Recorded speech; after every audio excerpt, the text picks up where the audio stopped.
ثابت کرتے ہیں. اللہ فرماتے ہیں جس نے اپنے مال میں میرا حکم لاگو کیا, زکات ادا کی, اس کی مال کی حفاظت کا ذمہ میں اللہ اٹھاتا ہوں. سبحان اللہ. سوکو تو میں اس زمانے کا, حضور پاک کے زمانے کا ایک واقعہ بیان کروں. سبحان اللہ. یار جاگ کر کو سبحان اللہ.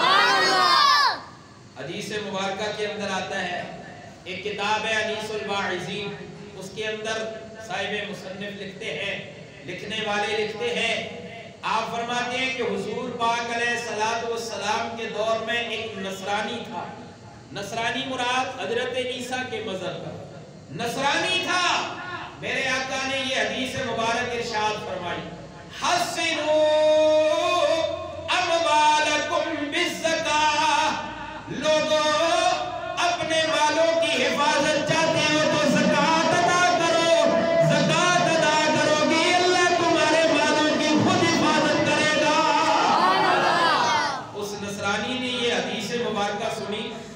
کون ہے نصرانی؟ ذرا جاگ کر بولے, کون ہے نصرانی؟ نصرانی غیر مذہب ہوتا ہے, مسلمان نہیں ہوتا. وہ اہل کتاب ضرور ہے لیکن مسلمان نہیں ہے. میرے آقا کا کلمہ اس نے نہیں پڑھا. اب دیکھیں ایک غیر مذہب بندہ جس نے میرے آقا کا کلمہ نہیں پڑھا, اس نے یہ حدیث سنی. بڑا کاروباری آدمی تھا, بڑا مال و دولت تھا اس کے پاس.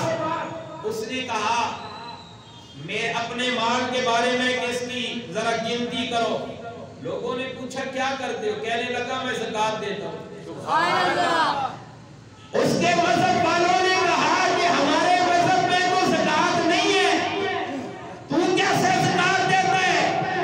کہنے لگا مسلمانوں کے نبی نے کہا کہ اگر تم اپنے مال کی زکات دو گے تمہارے مال کی حفاظت کا ذمہ اللہ اٹھا لے.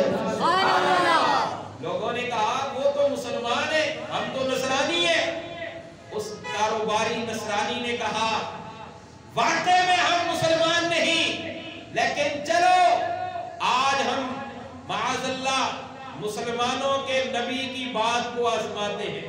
سبحان اللہ. اگر میرے مال کی حفاظت ہو گئی تو محمد الرسول اللہ سب کہنے صلی اللہ علیہ وسلم سچے ہیں. اگر میرے مال کی حفاظت نہ ہوئی تو میں تلوار لے کر یہی مال ان سے وصول کر لوں گا. خیر اس نے زکات ادا کی, زکات ادا کر دی. ادا کرنے کے بعد کچھ ہی وقت گزرا, اس کے جو کاروبار کے لیے قافلے تھے جو گئے ہوئے تھے وہ واپس آ رہے ہیں. اس کو کسی نے خبر دی, کسی نے کہا جی آپ کے جو رستے سے قافلے آ رہے تھے ان قافلوں کو کسی نے لوٹ لیا ہے, ان قافلوں کو کسی نے لوٹ لیا ہے.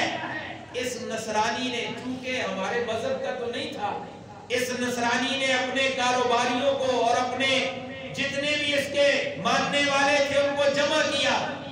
کہنے لگا آ جاؤ, تلواریں بھی لے آؤ, معاذ اللہ چلو مدینے کی طرف. اس نبی نے کہا کہ اللہ تمہارے مال کی حفاظت کرے گا. میں نے زکات دی پھر بھی میرا قافلہ لٹ گیا, چلو اس کی طرف. معاذ اللہ تلواریں لے کر آج اس نبی کا کام تمام کرتے ہیں. روایات کے اندر آتا ہے جو ہی وہ نکلے ابھی مدینے نہیں پہنچے, رستے ہی میں تھے